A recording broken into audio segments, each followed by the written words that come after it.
Palakpakan naman po natin once again natin Jules Ina Kilo. Napakagandang duet.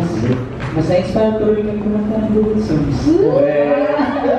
May tanong lang po. Ano ba na-inspire? Ano? Ano mo?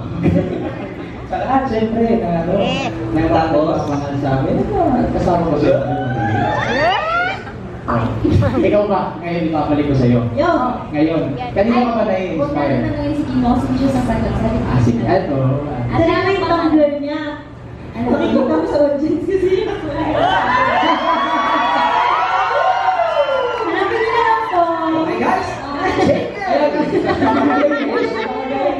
Uy, Debby, mga ilan lang kami nakakalimuan. Siyempre, first time natin nakasama si Ate Juicy sa stage.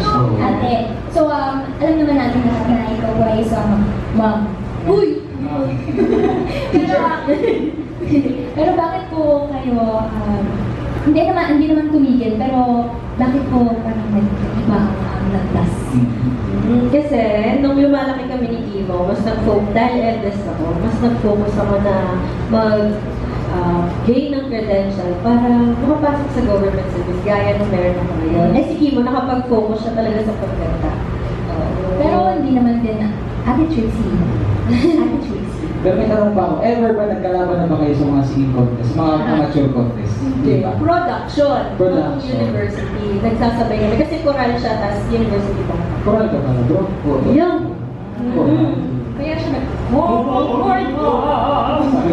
Choral team kayo. Then bro, grabe sobrang galing po, no?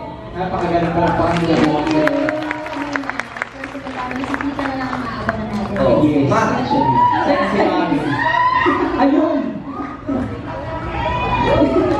So, taga-palakpak pa lang daw siya. Diyan ka lang ba? Pika, next concert ko ni Kimo. Peace na lang po. Look, kumanda look ha. Next time mo. Ay, saan ba?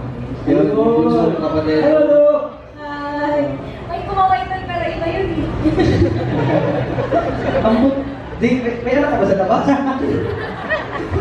Uy, alin ka na! Ay, ako nga wala. Sige na. Palakpakan po natin ang reality po. So, dito na naman po kami. Okay lang po ba naman kami ulit ng songs para po sa inyo?